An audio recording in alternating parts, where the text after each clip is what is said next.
Hello, my name is Gennaro Migliaccio. I'm the Head of Solutions Development at Bytes. What that means is I get to wear many hats across the business, but one of them is within more of the technical cybersecurity side. And today I'm fortunate enough to be able to play the Google game. And for those of you that don't know what the Google game is, this is basically listing out the top searches in and around Zero Trust for me to answer if they're true or false. Now, I've got loads of different top searches. I don't know what half of these are, so I think this is going to be quite an interesting session. So let's get started. I'm literally going to take the first one on top of the pile. Is Zero Trust possible? Well, that's always one. I'm pretty sure I've even seen that when Googling Zero Trust myself. In my opinion, Zero Trust is possible because Zero Trust in itself, it is a framework, it's a methodology, and it's a way of doing security effectively in a structured approach.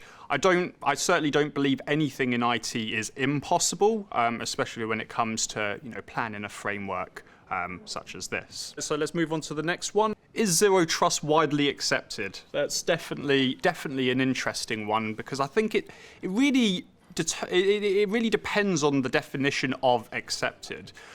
With Zero Trust, there isn't an assessment out there to say, yes, you are, Zero Trust certified, like something like ISO 27001 or PCI DSS, where there is an audit behind that.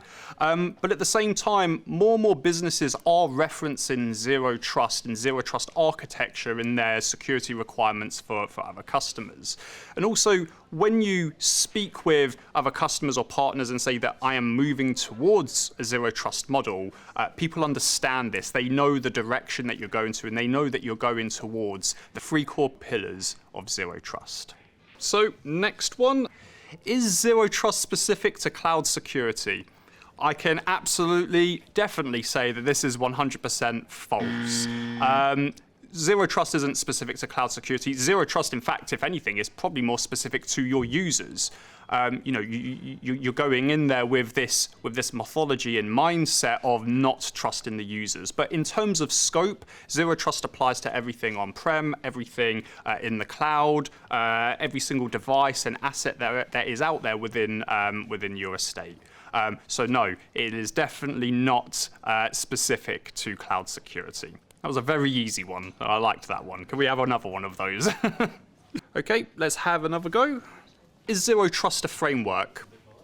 That's definitely true. Zero Trust is a framework. Whilst it's not an auditable framework like something like ISO 27001 and PCI DSS, it is still a framework. I mean, a framework in essence is a plan. It's a structured way of moving from point A to point B. So therefore, it is a framework of making businesses more secure and more structured in their approach to not trusting everything and always verifying everything within the context of security. So that one, absolutely true. On that one. Again, quite an easy one. I definitely like these. I'm waiting for that other shoe to drop to get a difficult one. So, next one. Is Zero Trust a myth?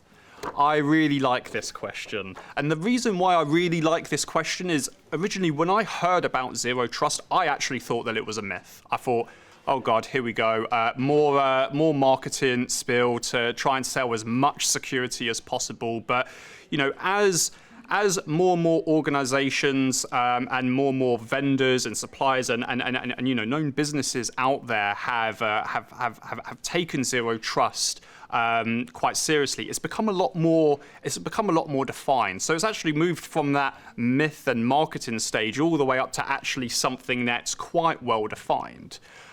Whilst again there isn't a auditable way of measuring yourself against Zero Trust, I certainly wouldn't categorize it as a myth because the three core pillars, they are defined, the scope of which are 7 different areas or domains are also defined. So this one is definitely false for me. It is not a myth anymore.